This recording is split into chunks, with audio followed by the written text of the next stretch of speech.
You're very welcome to the Firm and Fast Golf Podcast. I'm your host, Shane Derby. Today we speak to Mark Millar, good friend of the pod and superintendent at the County Sligo Golf Club. Mark's a native of Newton Stewart, County Tyrone. He's travelled far and wide since his early days as an apprentice greenkeeper at Omagh and Royal Portrush Golf Clubs. Over the course of the next 70 minutes or so, Mark shares the story of his journey in turf to this point. He gives us an agronomic update on what's been happening at Ross's Point as they move from hosting the West of Ireland Championship a few weeks back to ramping back up for the Irish Amateur Championship, which started today as I record this introduction. Many thanks for tuning in. We really do hope you enjoy the chat as we catch up. Mark Millar, you're very welcome to the Firm and Fast Golf Podcast. How are you? Yeah, good. Yeah, I mean, can't complain. Good. Well, look, here we are in the Ewing Room in County Sligo Golf Club. I've been up since 2 this morning. I stupidly watched the premiere of No Laying Up's Tourist Sauce in Australia, live, as it were, as it was released at 2 a.m. Stupidly, anyway, long story short, so I'm low on sleep, and we've just played your wonderful links here. In reasonably windy conditions, I'm assuming. Look, it was actually favourable. In fact, I think that's a westerly today. Is that be right? Really only hurts you properly on 3, 12 and 13. Or 11 and 12, actually, is am I right? Definitely 11. You're playing into it there, and 12. Yeah. And 3 today. Yeah. You've been playing into this. So no bloody birdies between myself and Niall Higgins. We had a couple of chances. I really should have birdied 12. I had a lovely knockdown 5-iron into about 15 feet. But you need to cut the greens. Trying to protect them, with 2 championships coming up. I'm sure we'll talk about that in a little bit. But yeah, just give them a little bit of protection. Absolutely. Look, this is the first time I've been back to Ross's since I caddied for Max Kennedy in the final round of the West of Ireland in 2019. As I said, myself and Niall, a pal from Royal Dublin, had the pleasure of a spin around the links this morning, and I must extend my thanks to both you, GM David O'Donovan, and the rest of the team for putting up with us. Yeah, no problem. Listen, we first met back in November 22 at a wild and windy Cairn golf links as Ali McIntosh, James Coughlin and a few additional hardy souls revised the teeing areas to the rear of the clubhouse, created a new enlarged practice putting green and reshaped the right-hand side of what was once referred to as the first hole on the Kilmore 9. That afternoon you were kind enough to provide me with a crash course in dumper truck driving. I trust that I was of some use to you over the course of that afternoon in terms of sand deliveries, and that you weren't just being polite with the kind words that you extended in my direction. No, definitely not. You were of great help. I know, we don't get too many people willing to sit on a dumper in the wide Atlantic way in Cairn links. I mean, I'm assuming that I think it was windy conditions. Was I right in saying there was no cab on the dumper? No, I'm going to use a Northern Irish euphemism. It was boke. It really was. That's horrible in the words. Yeah, look, I mean, no, any help is great. Anybody that wants to sit in the dumper, it's always good to get the help. And look, that was a great project with Ali, redeveloping the first tee complexes at that stage and the putting green. And we had a lot of sand shifted to get that project done. So yeah, it was good. A good one. But it's amazing how long it takes in an 8-ton dumper to actually move a significant amount of sand. And I was only there for the bones of an afternoon. You guys have been moving sand, I think, for 2 weeks at that stage. Yeah, definitely. It takes time, and it was a reasonably short journey there, but with 3 dumpers going at that stage, and the volume of sand was colossal, really. So it really was. But it was great to actually have access to a source of sand on site that was significant enough to actually facilitate that. Yeah, totally. I mean, that is the beauty of links land. I mean, hats off to the parkland greenkeepers at the minute who are actually struggling. I'm assuming with the weather conditions, but yeah, to have natural dune sand on site, being able to use that as material for top dressing or building, building tea complexes or whatever may be. That is the luxury of a link site. Absolutely. Well, look, I know you were down at the Irish Links Initiative meeting there the past weekend at Royal Dublin. I believe it included a 12:30 tea time with a few of the boys from Donegal Golf Club and Port Salon, and a course tour this past Monday. How did you get on the links, and did you win the money? No, I didn't win the money. The golf wasn't so good. I think that was possibly my first round of golf this year, and my first time playing Royal Dublin. So yeah, myself and Johnny from Port Salon and Paul from Merva, we headed down, and lucky to play the links at Royal Dublin. Lovely track, first time there, as I said, and the wind was behind us the whole way out. So obviously Royal Dublin's like 2 loops of 9, straight out, straight back. Into your face on the way home, yeah. And yeah, I tell you, in the way home, it was tough. It was 30-kilometre plus winds. Felt comfortable enough on the way out, but on the way home, golf just went downhill. You should have been there last Saturday. It was gusting 70. Oh, yeah, I can imagine. That's unplayable. I mean, I generally don't use driver off the deck, but was forced to do it on 3 occasions on the way home. So, yeah, no, my driver was staying in the bag, I think, on Sunday. It wasn't firing in all cylinders now. Listen, you mentioned the plight of greenkeepers everywhere, particularly those of an inland context. Our own course manager, Alan Hammond, informed the membership at Royal Dublin recently that we've been the beneficiaries, in Dublin anyway, of 46% more rain compared to the previous 12 months. How has the greenkeeping team at Ross's endured the 11 named storms over the course of winter 23-24? Yeah, look, I think from July last year, I don't think it has stopped raining in County Sligo Golf Club. It's been probably quite a wet summer since I've remembered, and it's just continued right through the winter. We have our own weather station up at the Third, so that is a great tool that I use daily on measuring temperature, rainfall, wind speed. It really helps me determine what I'm going to set up for the next day or that day's workload. But you look from November last year, we had 147 millirain. December 156. Just last month we had 84 mil, and already in April we're in 86 mil of rain, just halfway through it. Jesus. So that is a lot of rain. Water tables are high. You think you're getting a little bit of a break. You think you get a couple of days drying.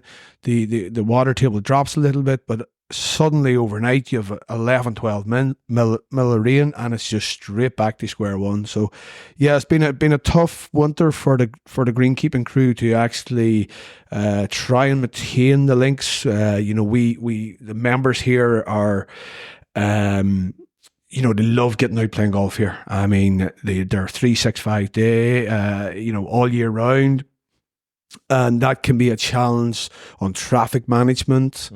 And definitely with the wet weather, it was a challenge this year to complete our winter program. Uh-huh. And obviously you alluded to the fact that you've got a pretty busy period, certainly obviously just hosting the West of Ireland Championship, which you do every year and have in fact done since its creation in 1923. It obviously heralds the start of the elite amateur golfing season, usually over the course of the Easter long weekend, which is obviously a movable feast from a date perspective, so on a year-to-year basis. Easter was early this year. How did the greens hold up over the winter with no growth, and how do you get grass to grow when the soil temperature is what it would be in February and March? Yeah, look, we here at the club, we actually weathered very good over the winter. I always a strong believer of, having a good overseeding program, getting the greens as strong as we can in the back end of the year. And if we can get the greens as strong as we can and get the finer grasses in there, I believe that carries us through the winter months. So like coming up to the west, I was actually very content and happy on where we were at. Since the west, we've gone back slightly, and that's not due to traffic or having the west of Ireland. It's just due to the weather conditions, maybe that little bit of extra traffic and growth not there, aiding recovery. But no, this winter has been a pretty comfortable one regarding the greens, and they haven't thinned out too much. I use organic based fertilizer.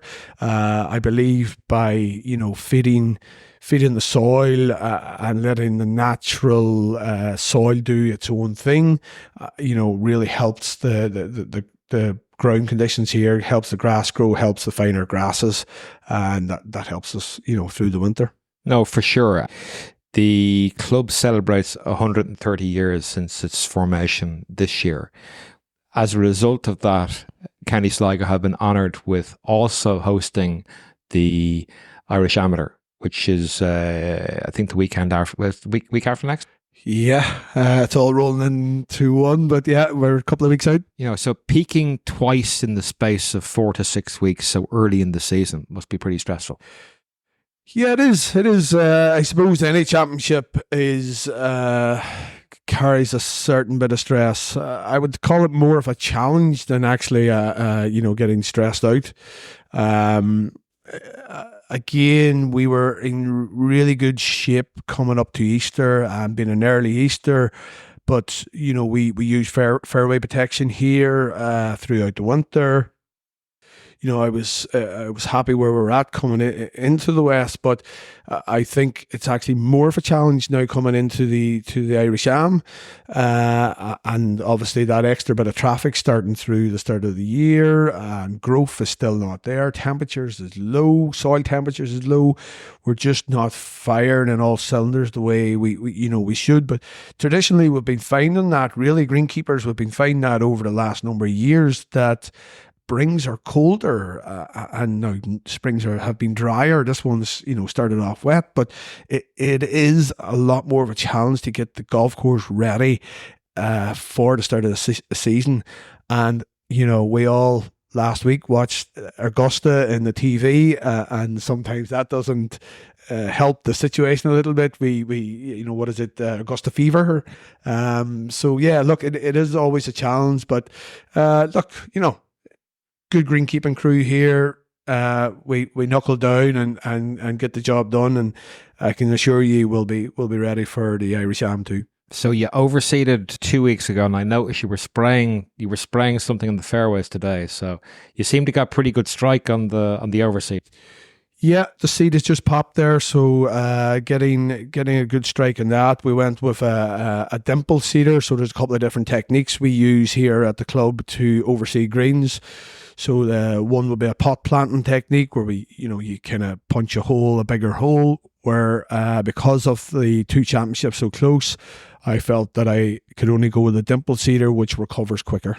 I suppose the dimple seeder, you don't get as good a strike as you would as the pot planting technique, but less invasive. Yeah, totally. Quicker recovery, and the ball. You'll physically see a little bit of sand on the greens after dimple seeding, but the ball runs pretty good across it. Today, out spraying fairways with a little bit of fertilizer. It's actually the first day we've had, I would say, in 3 weeks with wind reasonably low. It was probably on the border of spraying conditions. First thing this morning, we were good. We were sitting around about 12 kilometre winds. Once the winds get over 15, 18 kilometres, you're thinking too windy for spraying. Right, so maybe and thanks for that intro, we'll get back to some further chat about the specifics of the site and what the members have recently approved in due course. But I'm keen to, first of all, take a look at your journey thus far. Maybe the first question with regard to that particular topic is, how'd you get into golf? Yeah, well, I suppose I was a late comer to golf.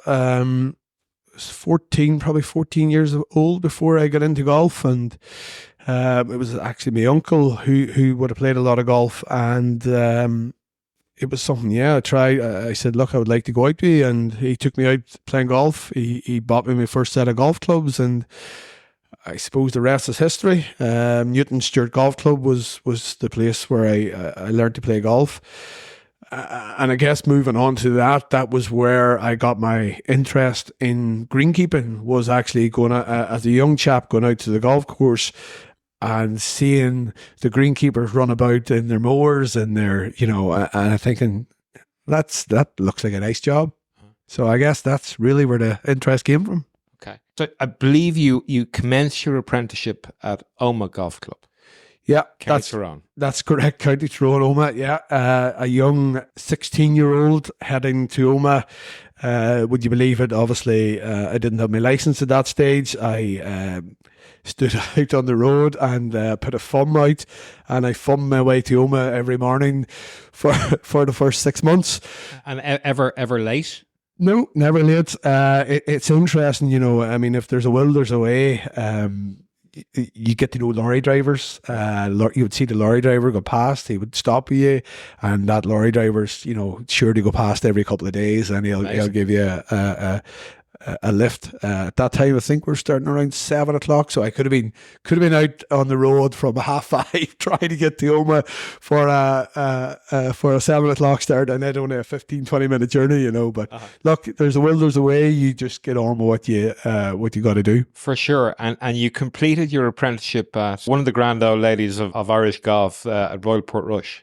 That must have been represented a bit of a change between Omagh and RP. Yeah, no, definitely. I suppose at a young age, I realised that I love the industry. I love the greenkeeping side of things, and I suppose I said to myself, if I want to progress in my career, I need to go somewhere of a high stature and try and progress to the best of my ability. Royal Portrush.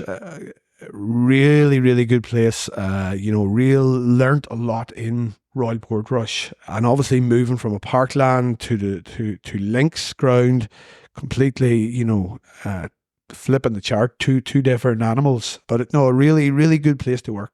If my maths is right, I think Joe Findlay must have been the superintendent at the time. Is that right? Yeah, Joe was there. Great character, with some good times with Joe. A funny story. Joe, obviously coming from a Scottish background, and thought he was a singer in many occasions, and used to go around the shade singing, "I'm a brave Scottish soldier." So it was Joe was a good character. Now, yeah. Good stuff. And of course, he was there for 25 years or more. And in addition to that, I think probably your would have corresponded with the great Wilma Erskine as well. What do you recall of Wilma? Yeah, the great Wilma. Wilma was very good, lovely lady, very firm and nice to get on with. Good. So after Portrush, you moved on to the Antipodes, the Australian Golf Club in Rosebery in Sydney. For the benefit of listeners that might not know, and I'm sure most of you do, but the Australian was originally an Alistair Mackenzie and then subsequently a Sloane Morpeth design, which has morphed into a Floridian Kerry Packer inspired and funded Jack Nicklaus creation. In fact, Nicklaus has been back in since the first iteration of the revision to do it again. Situated in Rosebery in Sydney, not far away from Sydney Airport. When you arrived in Sydney, what was the biggest surprise or difference to what you had come to know as greenkeeping and agronomy in Ireland? Yeah, well, I actually went to Australia just as a backpacker. Okay. I didn't actually go there to thinking that I was wanting to work in a golf course. I almost fell into the job. They were looking greenkeepers. I was looking work in Sydney, and I applied, and fortunate enough to get the job. And at that stage, I didn't realize what I was getting myself into, and how of a high stature of a club it was at that stage. I think we were the third best club in Australia at that time. Mm-hmm. So yeah, look, another great learning curve when I was such a young chap getting in there. Cultures, learning different cultures to me is vital.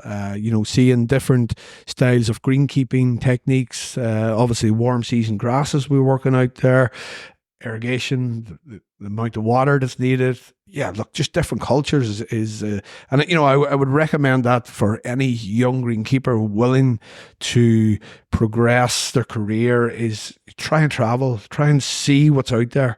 Try and work on some of these top golf courses, and you'll get a feel of different techniques that you can oversee greens or different types of grasses or, volumes of nitrogen input that different golf courses require. So it's big learning curve on traveling. Presumably, obviously, with a storied history as the Australian would have, you probably got to work on a couple of national tournament setups and that sort of stuff. How did you find that? Yeah, look, I mean, reasonably young. I probably didn't know what I was getting myself into. What was it, 19, 20 years of age, and look, I mean, I suppose I was going with the flow at that stage. But how long were you in Sydney for? 10 months there. And I worked in the Australian for the 10 months or 9.5 months, and then just done a little bit more traveling after that. Basically headed around the country in Australia. Big country it is too. Went all around Melbourne, way up to Cairns, Brisbane, and then fortunate enough we headed to New Zealand too, and spent a little bit of time in New Zealand. Excellent. There are two countries that are very close. I've got a very, very, very fond spot in my heart for both countries, and the map of the world just doesn't do Australia justice, or New Zealand really, for that matter. New Zealand is longer than you think, and Australia is much, much bigger. Yeah, definitely. And look, great experience, as I said before, just the travelling, and we actually I got to play a bit of rugby out in New Zealand, so Brilliant. I did. So I played almost a full season in New Zealand. That's fantastic. Yeah, it was good. It's sore in the body. The big Maoris run that, you learn to tackle low. Well, there's a reason why at the underage level they go by weight. But I guess at that stage you weren't underage, so you basically had to put up with the big oafs. Pit up. I started tackling high. I got 2 sore shoulders and learned to tackle low. But it's interesting. New Zealand's such a big rugby culture, and at a young age, everybody picks up a rugby ball. And you mentioned about they go in categories of weight. We're actually at a younger age, even, at kids run about at 5-6 year old, they play with no footwear. So rugby is open to everybody within the country, whether it be rich or poor. I find that very interesting. Yeah, well, I suppose the minimization of the barriers to entry in any sport is key to to success ultimately, and the earlier you start, the better. The same goes for golf, I suppose. And we kind of got a one-track mind that everyone needs to have a full set of clubs and whatever else. And like realistically, the advice to parents out there is you don't. You have 4 or 5 clubs, and I could think the great Seve Ballesteros did everything with a 56 degree. That's plenty of loft. Young kids don't need 58 or 60 or 64 or whatever else. Listen, you came back from Australia and New Zealand, and I believe, certainly from a turf perspective, you then went onto the growing team at Lochern Golf Resort, possibly Northern Ireland's first high-end hotel and residential golf development. Jim Tracy, with the supermarket mogul, dropped somewhere in the region of £30 million on its development on the shores of Castle Hume Loch. It opened in 2009 to great fanfare. The official opening was marked by a match between McIlroy and Harrington. Obviously, Harrington had just won his second and third majors the previous year. Rory, on the other hand, was at the time the resort's touring pro, should I say. So long ago is it that he had a girlfriend called Holly Sweeney, a trademark mop of curly hair, Titleist golf clubs, and a Jumeirah Golf Estates logo emblazoned on his golf bag. Oh, indeed, and an Oakley polo shirt. Them were the days. Just dropping a couple of names in your direction. Lochern Golf Resort was a Nick Faldo design. I'm sure you crossed paths with Nick Edmond, and probably Andy Campbell was your boss or your colleague. Yeah, Andy, great memories of Andy. Andy later worked with Andy through some of the machinery company, Jacobson, and Andy worked for later after Loch Earn. But yeah, Andy was our director of golf. And yeah, as you correctly say, Nick Faldo design. Lucky coming back from New Zealand at that time that the resort was just starting to get built, and fortunate enough to get an opportunity to work in the grow-in team. Yeah, fantastic experience up there on a grow-in, completely different to a general maintenance of a golf course, compared, the growing in a golf course. I'm just going to reminisce now for a second, because it would be remiss of me not to mention this. I was fortunate to be there at the opening with the Harrington and McIlroy match, and as I think back through the fog of time, I remember the MC for the afternoon. Locally, people will know who Jimmy Nesbitt is, but for the benefit of international listeners, Beaufort the Dwarf from Lord of the Rings, for those that were wondering. Mr. Nesbitt was getting progressively more pissed as the afternoon wore on. Special mention must also be made of my late friend and colleague Johnny Packham of Open Fairways. Johnny was centrally involved in the property sales side of the project, and the former First Minister Arlene Foster, who was Enterprise Minister in the Northern Ireland Assembly at the time, and indeed the local Fermanagh representatives. She was obviously there with a number of other dignitaries. Needless to say, my mate JP didn't know who she was, and actually engaged her for quite some time in drunken chit-chat. Needless to say, for the record, she wasn't drunk. Great memories, anyway, of a friend dearly passed. Unfortunately, Johnny tragically passed away last August. He was a great fan of the pod, and it would have been remiss of me not to cover the Loch Earn project and not mention him. There's an Irish expression that's probably pertinent at this point: Aryesh de Goreva Anam. Back to more specific golf matters and the Loch Earn project in particular. As you probably remember or know, I think you do listen to the podcast occasionally on your drive home, I recently hosted Mike DeVries, who's just finished the 7 Mile Beach project for Clayton DeVries and Pont down in Hobart in Tasmania. Access to a reliable water source seems to have been a recurring theme on the 7 Mile Beach project. Thankfully, one which I believe they've now solved due to the hard work of Anthony Toogood and his dedicated band of merry men. I can only assume that a lakeland setting in County Fermanagh was insulated from similar challenges. Yeah, that was correct. Shall I say, in Loch Earn we had no shortage of water. Uh-huh. Surrounded, the whole golf course was surrounded by 2 lakes. So we had the Loch Earn lake, and then with the Castle Hume lake, which the 17th and 18th came along.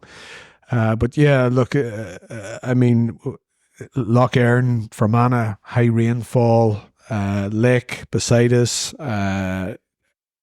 boggy lands, marsh. So it's probably more about getting the water off the golf course than actually having to put it on. Totally.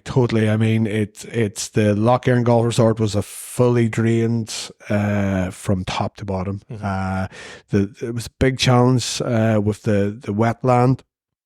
And I remember the 12 tees, actually. Was it the 12? 10 down to the corner, 11 up, 12. We pushed material. We kept pushing and pushing material, and it just kept sinking. It just couldn't push enough material into it. Okay. And eventually we had to let it sit, actually, the guts of 9-10 months to let it settle. Wow. And we eventually got our Is that our 5 up at the corner, is it? No, it's so 10's right down the corner, 11 back up over the hill, and then you have 12 right through the middle just before the par 3, 13. Okay, gotcha. So presumably on a site like that, I mean, there's probably a necessity to sand cap it. Or was there much sand capping on the site? So obviously beside the loch, no sand available. So the whole golf course was sand capped by 4 inches, and all sand was brought in from Loch Ness. Okay. Poor old Loch Ness. I wonder, will they ever solve the algae problem up there? That's a different story altogether, not for discussion today, probably. We're not going to solve the issue anyway. Definitely not. Listen, for the benefit of interested listeners, you might let us know how new course grow-ins differ in character from the daily grind of tending to an established golf course, such as the Australian or indeed County Sligo Golf Clubs. Yeah, a totally different approach to greenkeeping, growing in a golf course. So, the likes of the Australian or County Sligo here, we're maintaining a golf course for the general play. Where on a growing, you're trying to actually establish a golf course and trying to get it to grow in and knit in. So many a challenge you can imagine. Fresh seed in the ground, water is one of the most important things we can do to establish seed. Uh-huh. So it was a full irrigated golf course. So the most important thing was keeping that seed wet, getting established, and then you're back into trying to maintain it as cutting it, top dressing it, getting it ready for play or get open.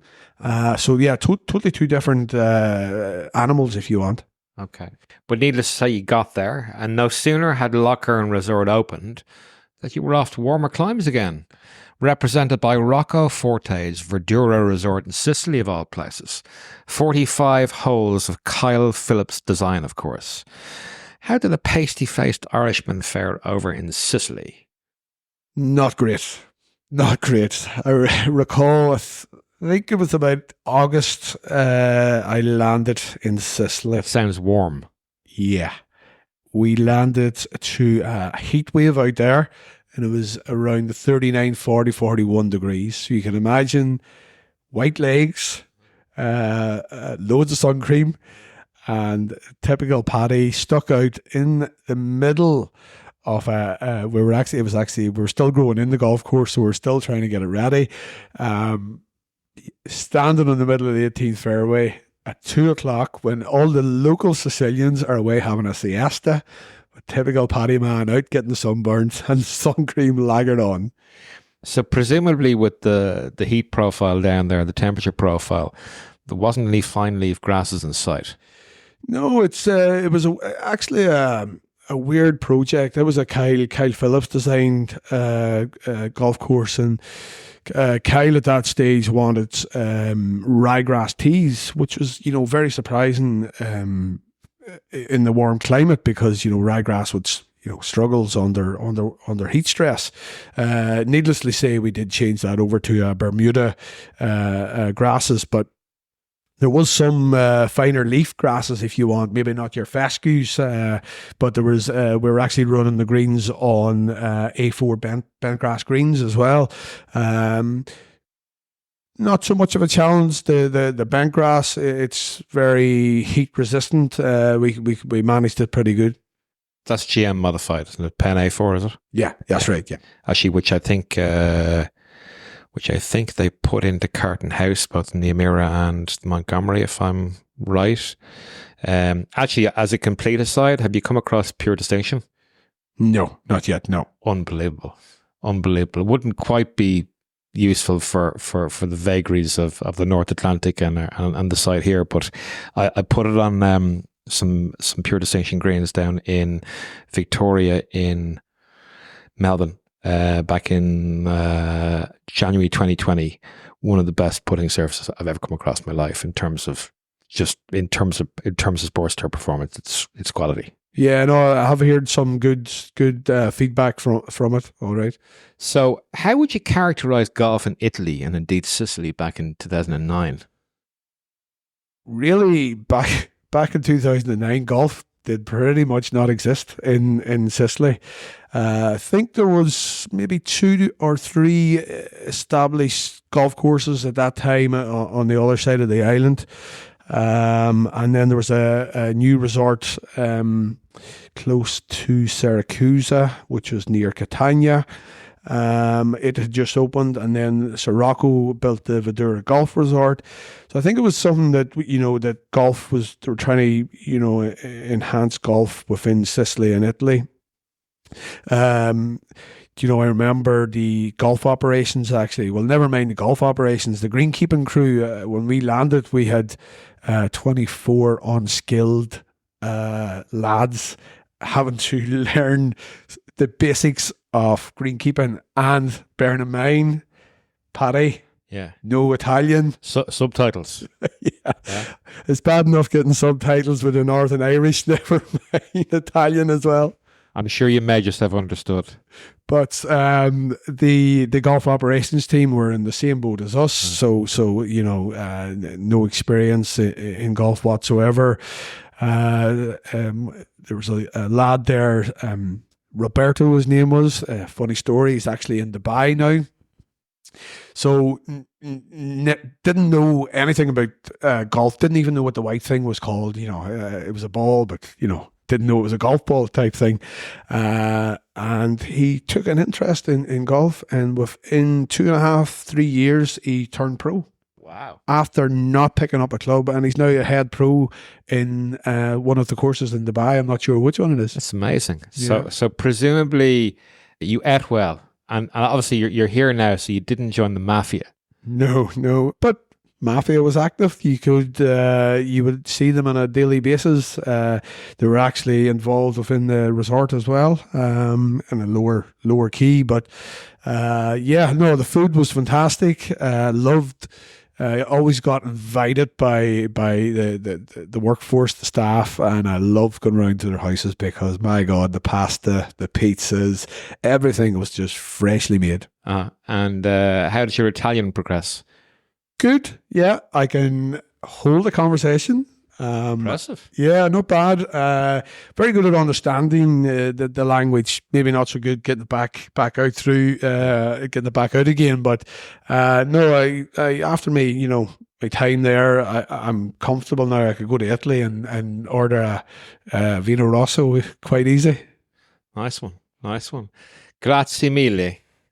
Post your Sicilian adventure, there's a theme starting to emerge now, which you start following in the footsteps of another former guest of the Firm and Fast Golf podcast, namely one Graham Beat. Firstly, you replaced him as superintendent at Castle Dargan, I think, in 2012. That's in County Sligo. Castle Dargan was, of course, a Patrick Merrigan and Darren Clark design, one of only two Clark designed, in inverted commas, golf courses in Ireland, the other being Moy Valley in County Kildare. You'd spend 2.5 years there. It's a damp site, I understand. Yeah, it is. It's the land itself now isn't great, and it's got a little microclimate there. The rain, it's sitting between mountains, and the rain just seems to land in Castle Dargan. So, but I would say they're in a higher rainfall than we are on the other side of Sligo. But with the high rainfall and the wet, marshy land, it's a wet site. But it's an enjoyable golf course. It's actually, I really enjoyed Castle Dargan. When the summer came, it's really a nice course and enjoyable to play. Cool. I guess as an aside, and I have covered this with Ali McIntosh previously at Christmas time. We're unfortunate in that, the inland land for golf in Ireland wouldn't quite be as good, if you like, when compared with the likes of England. There's a lot of sand inland in England, and obviously your heathlands and whatever else are predominantly built on free draining sand, and it just makes such a difference. And as we've seen with the winter we've just had, I mean, like going back to the hoary old chestnut of inland golf here, like it's been horrendous for both for green staff and indeed members who were ultimately paying their way without actually getting any golf in. But anyway, moving on, that almost concludes the preamble and brings us to the main event. You've been super here at County Sligo since January 2015. Again, replacing Mr. Beat, who headed off to Pastures New and the Mackenzie and Ebert revision of Royal Portrush. I guess a dream position in many ways for you. I mean, you're an hour away in terms of living, and it's just such a special site.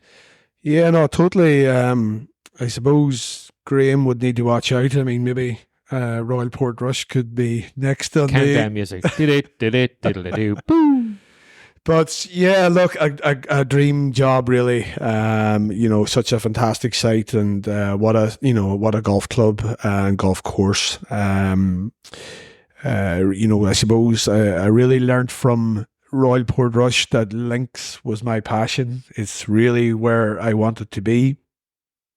And to get the opportunity to take over from Graham here at County Sligo, it's fantastic.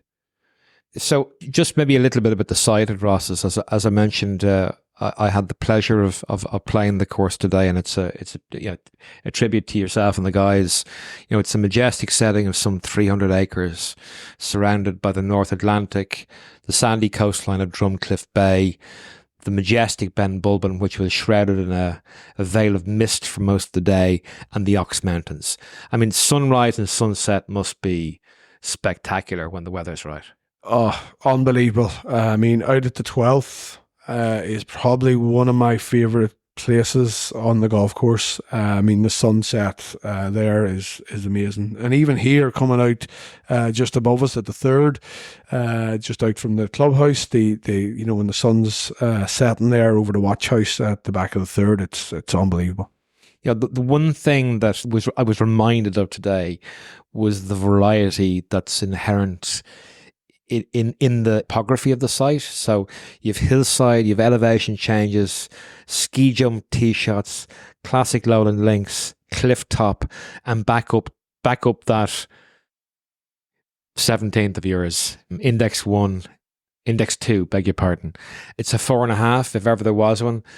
I managed to escape with a 5 today, and of course my mate who I was playing with hadn't played the place before, so he never was quite sure he never really understood the danger that lurked there. Now, thankfully, obviously, it's this early in the season, the rough is down, so it's not quite as penal as it could be.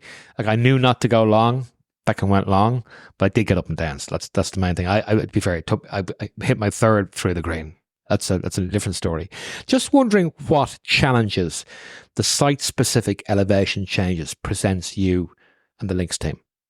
Yeah, look, I mean, traditionally here, we find the top end of our golf course here. So from 1 to 4, and then back into 17, we actually struggle a little bit more on them greens and the site on that side. And I'm not sure. I think it's down to maybe that elevation height. It's slightly windier always up in the higher side of it.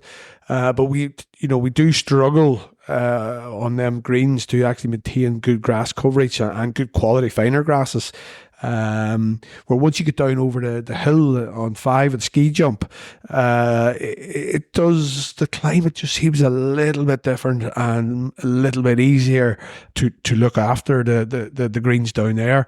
And then you go out to the likes of the 13th, where it's probably 2 degrees warmer. And you stand on the 14th tee and you're ready to take your jumper off, and you walk 200 yards down the fairway and the jumper's back on again. So it's amazing just, through my years working here, how you see the different microclimates in different areas of the course. I would assume, given the elevation change, that it may be more difficult to keep moisture in those greens that are in higher locations or higher aspects. Yeah, no, totally. I mean, we've been working really hard over the last couple of years, probably 3-4 years. We do struggle. We are introducing a lot more finer grasses into the top 4 and 18, but what we've started to introduce is some brown top bents. Okay. So again, we talk about the elevation. Why are we struggling to get finer grasses into them greens? So is that moisture? Are we drying out quicker up there? Yeah. Is it maybe a traffic management issue because the members like to play a loop in the late evenings? Yeah. Is it the wind drying out? So there's a number of factors that why we struggle on the top 4 and 18. Yeah. I noticed with interest, obviously with the upcoming Irish Amateur, some of the pin positions today were sporty. Obviously, you're looking to keep wear patterns away from the main pinnable areas. That'd be right. Yeah, I mean, I get this comment quite regularly from I'm not complaining. No, and I get this comment quite regularly from members. Look, I tell the greenkeeping team, especially before the West, push the pins right out to the corners, the edge of greens, to try and protect as much as possible. And that's obviously no different with a second championship. So today you've Shane Martin, one of my greenkeeping staff, to thank on your pin positions. The one that comes to mind most readily is the one on the 8th, which was on the front left, about 5 paces from the front left and the left hand side as well. So I didn't hold the putt that I wanted to hold. So that's probably why I'm mentioning it. Obviously, Sligo is home to a burgeoning pharma sector, which I'm sure feeds into an uber competitive environment for recruiting and retaining green staff. I noted with interest that you were doing a couple of interviews upstairs in advance of this particular chat. Just wondering how you have fared in regard to recruiting and retaining a staff. And I know it's not easy at the moment. A lot of competition out there. Yeah, and in the west of Ireland, I think it's possibly a little more difficult. You head down to the bigger cities, maybe possibly Galway, Dublin and stuff. It might be a little bit easier trying to find greenkeeping staff, but it's not. It just seems to be an industry that not many people are getting into, and I think there is a shortage of greenkeepers out there. Although saying that, we have been lucky over the last number of years. I have recruited a couple of new staff, and fortunate enough they've had no greenkeeping experience. But what I've found is some of them had golfing experience, and I find by having that little bit of golfing background, it makes it much easier to pre-existing golfing IQ, so they can be led a little bit easier, perhaps, rather than. What does that mean? Well, totally. I talked about one of the lads there, Shane, who's with me now. Probably get this wrong. Could be 3 years now. A low handicapper, but possibly single figures, and definitely single figures, 5 or 6, I think. So, but he would have been a landscaper in the past. But just that knowledge of golfing experience, knowing how a course should set up. I mean, you didn't find that today in your pin positions, but yeah, and the same as Patrick, one of the other lads we recruited around the same time as Shane, golfing background, so much easier to introduce them into greenkeeping. And I guess obviously you're maintaining the 27 holes here, the 18 of the championship and the 9 edition on the Bowmore. What's your full staff complement in terms of from a summertime perspective? So over the last couple of years, we have gained a few staff, and I suppose that comes from the demand on the golf courses at the minute. I think the expectations has got much greater, and by that we obviously need more staff to try and create a better golf course. So at the minute we're sitting on 11, recruiting, looking for another staff. At the minute will get us up to 12. For the 27 holes, plus driving range, as you mentioned, over 300 acres. It's quite a big site. You think from our clubhouse here out to the 10th green. Yeah. It's miles away. Yeah. So it is a big site. Then we get a couple of young lads, school leavers in for the summer. So we're probably sitting around the summer around the 14 mark. We will get on to the recent vote and approval of a new plan for the golf course, but I'm just interested to briefly take a look at the course revitalisation works that Pat Ruddy engaged with yourself and the golf club on from 2014. I believe a lot of the work was carried out in-house with obviously involvement by yourself and Pat. I mean, Pat was very kind to spend some time with me recently. From talking to him with regard to his works, we're very much focused on the championship level player, additional length, additional bunkering, and bigger greens offering additional pinnable positions and greater challenge. That counterpoints quite nicely with the new approach that Mackenzie and Ebert seem to be suggesting. I'm just interested, first of all, what can you tell me, if anything, about your time revitalising County Sligo Golf Club under the direction and perhaps tutelage of Mr. Ruddy? Yeah, what a character. One of a kind. Some might say that, yes, one of a kind. Look, when I came in 2015, they had just briefly started the revitalisation project. I think the 1 and 2 green extended at that time, and possibly the 3rd green was just turfed, I think. And then we moved on the project from that, and I suppose every year, probably for 7 years, it seems like every year we've been doing revitalisation work, but. Look, Pat's remit was, make the course tougher for the championship golfer, and to be honest, I think Pat achieved that. There's no doubt he made the golf course tougher, but there's a lot more people playing golf than just your championship player. So I guess we gotta make it the golf course more friendly for everyone, and that's not only from an architect's point of view, that's also from a course maintenance point of view. I mean, we're trying to make the golf course playable for everyone, and you mentioned it earlier about the deep rough.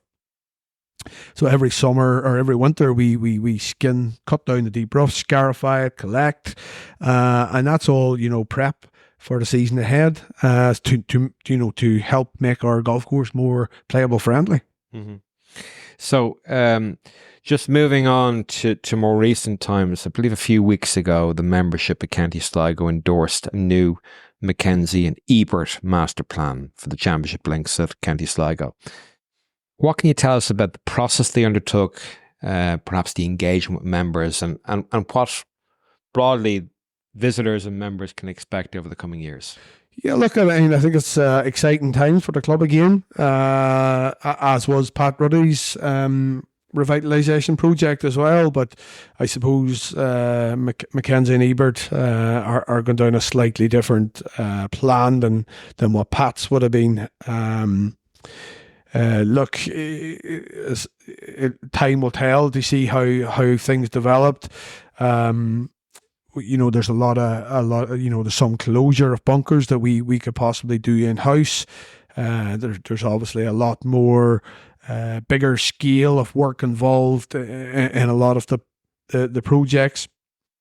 I think what we'll do from here is put a plan in place. Dave Dunn, one of the members in the Management Council, he's leading up the project. And look, I think we'll sit down in the months to come and actually see where we can start to develop the overall master plan and maybe pick off small goals initially, and then possibly down the line try and pick off some of them bigger items. Okay, so I guess that's going to give you direction for the next 5 or 6 years, kind of thing. Is that the time frame we're still talking about? Yeah, I suppose so. I could probably see this as a rolling master plan, to be honest. And I'm not sure that we're going to put a time frame on it, but definitely, again, as I said, we'll just try and put a plan together and keep rolling it out and see how things go. Look, I was, amongst other things this morning before heading out and talking to Tony Cunningham, your unofficial historian. He was at pains to point out that he wasn't officially a historian, but that he certainly has a huge interest in history, and it was great to catch up with him. I took a quick look at the plan in the Ewing Room, and the following things strike me. The proposal as adopted, if I'm correct, seems to focus on bunker styles, additional width, playing options, maintainability, better aesthetics, allowing for improved sightlines and visibility. I'm also heartened, as you pointed out, that it's not just the championship players that play this golf course. The remaining 50, well, this year, 50 weeks of the year, but 51 weeks of the year in any usual year. So the focus appears to be on additional playability for the bogey golfer while maintaining that challenge for the scratch man. It's exciting times, as you point out, and I just think it's really polishing and refining what you already have, and making, not that I like using the word fair as a test, but maybe if one was to use fair, it would be a fairer test. Would that be the correct assumption on my behalf, perhaps? Yeah, no, totally. And I suppose it's the master plan is really bulletproofing and putting everything in place regarding So we would have 4 or 5 different bunker styles out there, for an example, where, what is the best bunker style? So Mark Millar has his ideas on what is the best bunker style, but is that correct? I don't know. So I suppose from a course manager's point of view, it's great having a plan in place that we can actually push the golf course forward. And it's not subjectable. It's not Mark Millar's ideas. It's actually the architect. And the rough edge bunkers that Martin is suggesting, will really uniform the golf course from a bunker's point of view. I suppose the eighth hole is one of the surprising ones for me, is the with 3 greenside bunkers at the minute, and they're all being filled in, if you like. And I suppose it's just not a simple filling in a bunker, but there'll be runoffs and challenge, pitch, putt, whatever it is from the green surrounds. So, I think the plans overall are going to make it fairable for the bogey golfer, but keep it a challenge still for your championship there. I was struck by some of the suggestions in terms of mowing out. As you say, remove the bunker on the right hand side of the fairway on 2 and moving that mowing line right towards the wall. You could argue makes the challenge easier, but it actually accentuates the challenge because the wall becomes the challenge as opposed to the rough and the bunker. It does simplify things, but it actually crystallizes what the challenge is, and maybe even mowing that right hand side of the 5th out towards the drain. It basically brings that drain into play a bit more. And I suppose to a certain degree, some of the changes will make your life easier in relation to maintenance.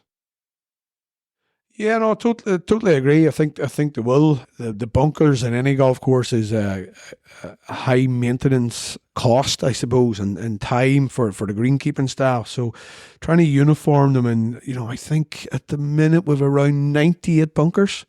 I'm not sure how many bunkers we're going to finish with after Martin's on these, but I think it's definitely less bunkers. So that is going to be one item that I'm looking forward to, is less maintenance on some of the bunkers. And indeed, probably there appears to be more of a preponderance of short grass, or the utilisation of short grass, certainly in terms of the green surrounds, essentially allowing you guys to cut it tight, but cut it tight easier than maybe is currently the. Yeah, no, totally. I mean, the widening of the fairways and the runoffs and greens and will make hopefully our maintenance schedule much easier.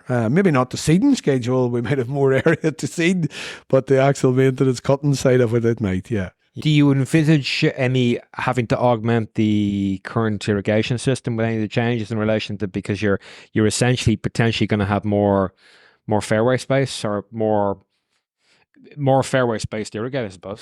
Yeah, well, we do not have fairway irrigation here at County Sligo Golf Club. Probably one of the fewest links golf courses in Ireland that actually don't have fairway irrigation. I suppose over the last number of years, there's been Lahinch put in a new irrigation this year. Baltray put in one a couple of years ago. Marnock is probably 5 or 6 years old at this stage. Yeah, it could be, but no, we actually last year we put in the infrastructure. So we put in a new main pipeline, a new cable work, a new pump station. Prepping for down the road of potential fairway irrigation. So we're actually set up now to add some fairway irrigation, surround irrigation.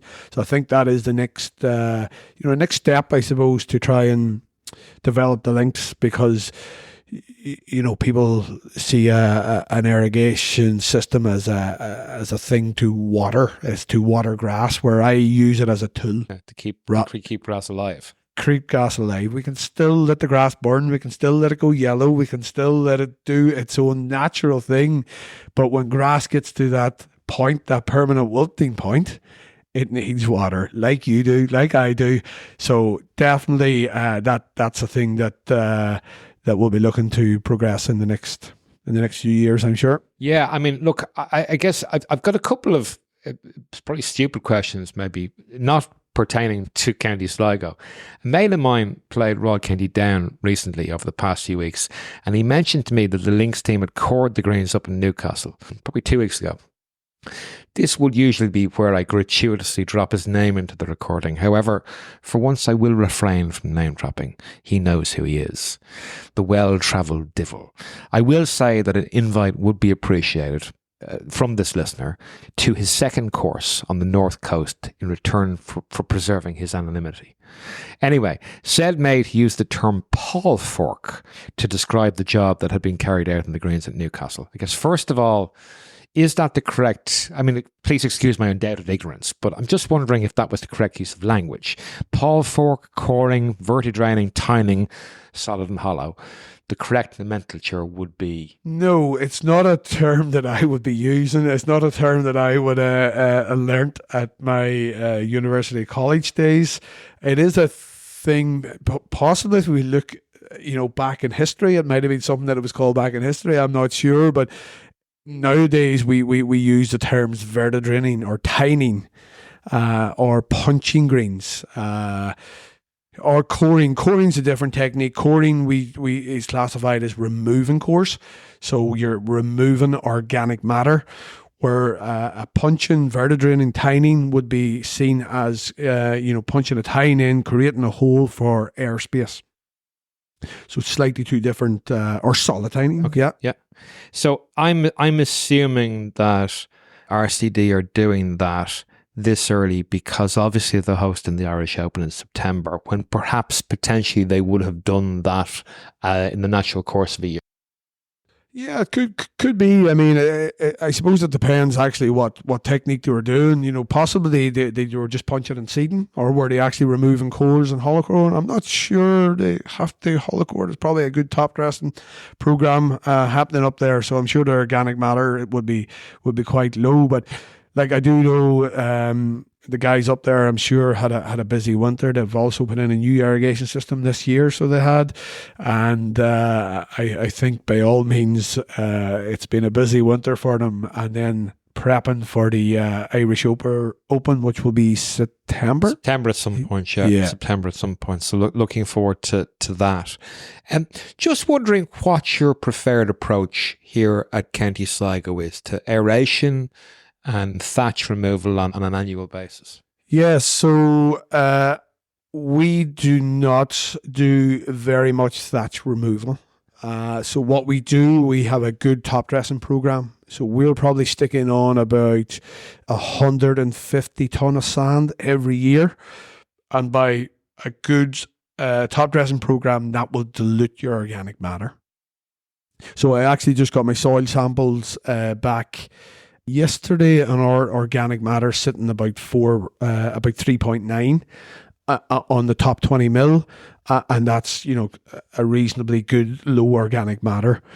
Our preferred aeration would be a vertidrainer on a small 8 mil tine, and we actually do that about every 6 to 7 weeks right through the year. So we do. So we could be looking at least a minimum of 6, possibly 7 vertidrains right through the year. But by using 8 mil tines, you can go a little bit more often with less disruption. So basically, I could go out and vertidrain in the morning, get a quick roller behind them just to close up any kind of little bobbles.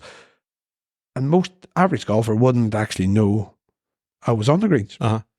So I was interested. I had you probably heard Leo Barber from Para Umu. I had him on the podcast there recently. He's the superintendent and general manager for the Sins at Para Umu, about 40 minutes north of Wellington. A links golf course. He's now adopting a non-disturbance approach to greens. So he sort of adopts the approach: if you're not growing it, you don't have to remove it. So I guess, would it be fair to say that sometimes perhaps courses and course committees and even sometimes superintendents are creatures of habit?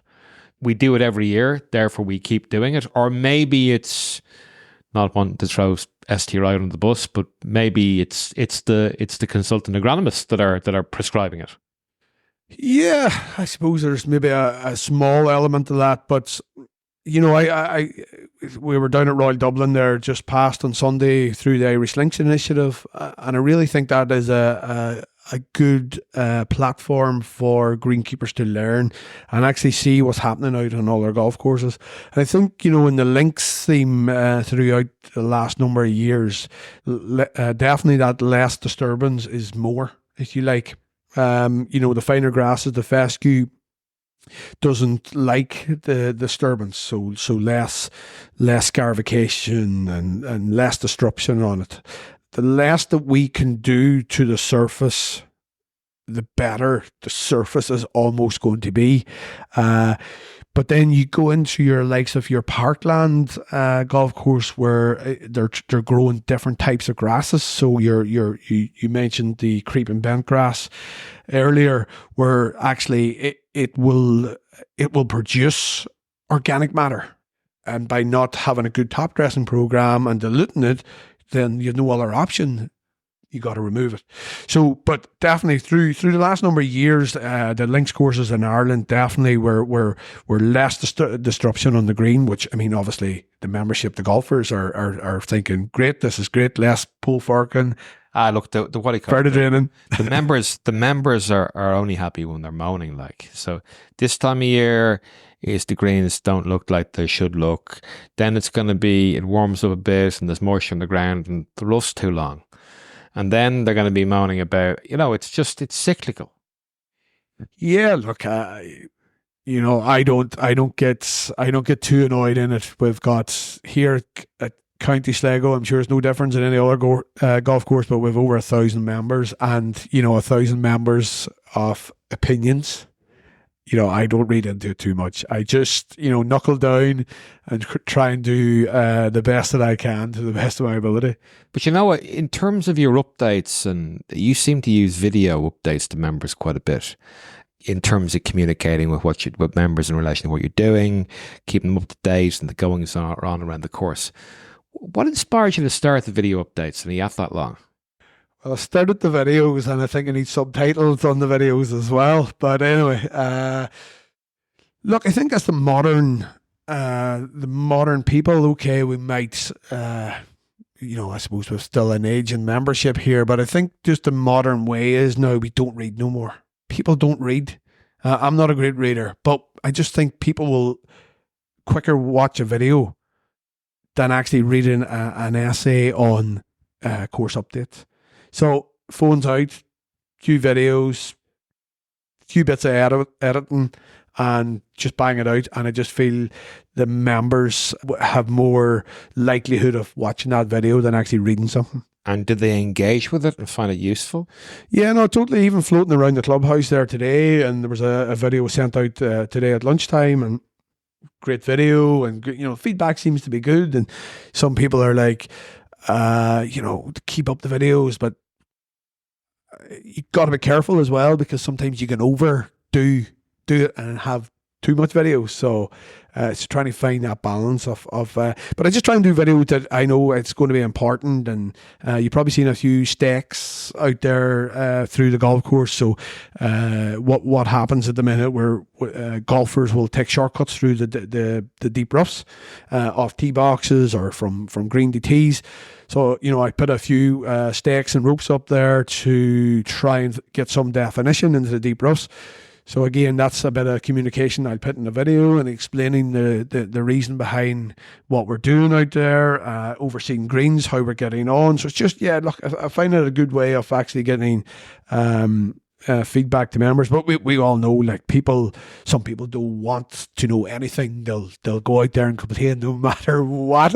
No matter if you tell them everything, they'll still find something. So look, I think if I can capture 50-60% of the audience in the golf club, then we're doing great. You'd be glad to hear we've entered the finishing stretch, so you can go home in the not too distant future. As you know, all my guests are asked the same concluding questions. First one relates to your bucket list golf courses. Now, it must be stated you have some flexibility. You can interpret the question as you wish. To that end, what courses are you going to for the first time, or perhaps returning to rekindle past memories and experiences? Well, I suppose as a course manager, I'm lucky to get to travel around a lot of golf courses. And I think it is important for course managers to actually travel and see other golf courses, maybe to pick up one idea, two ideas, and bring that back and try and, to enhance your own golf course back home. Lucky to play a lot of the golf courses in Ireland. I think I've played pretty much every links course in Ireland, bar Dukes, Connemara, and I think that might be it. I think that's me, only two. So that definitely a couple to try and get to this year. But I think if I was to put a golf course in my bucket list, or a country, shall we say, would be trying to get over to Scotland and play a little bit more golf over there. Fortunate enough, maybe prior to COVID anyway, we got to play Castle Stewart, Royal Dornoch, Brora. We got a visit around Skibo.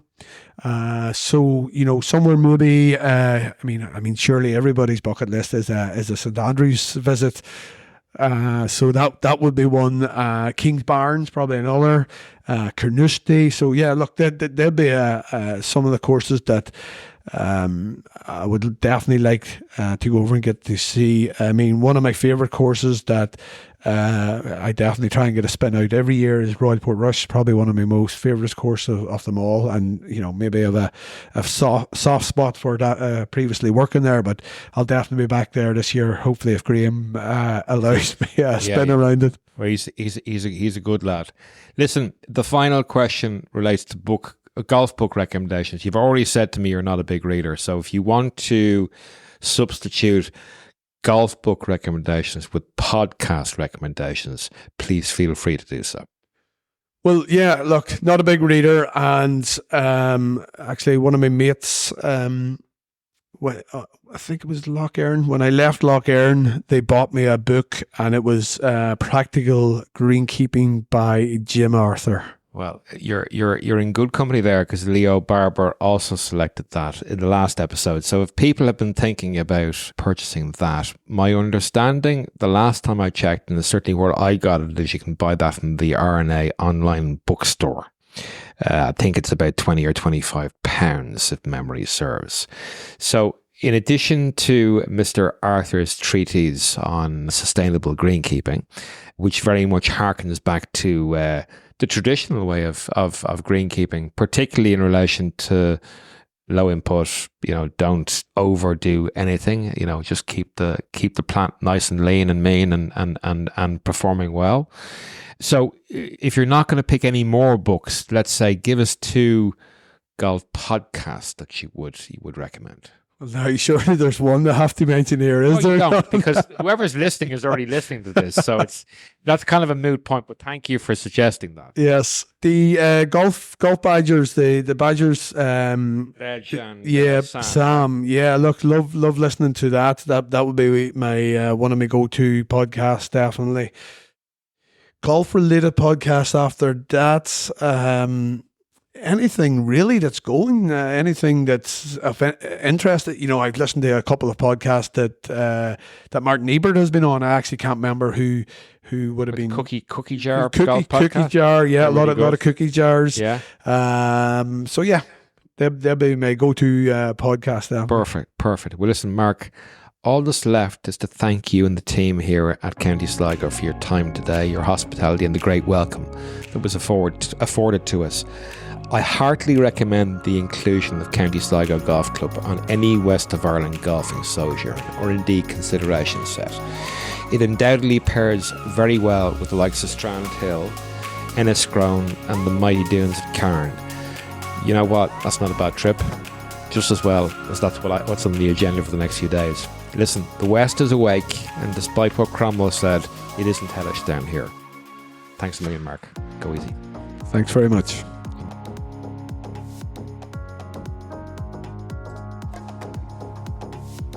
Just before we sign off, I have a wee little favour to ask.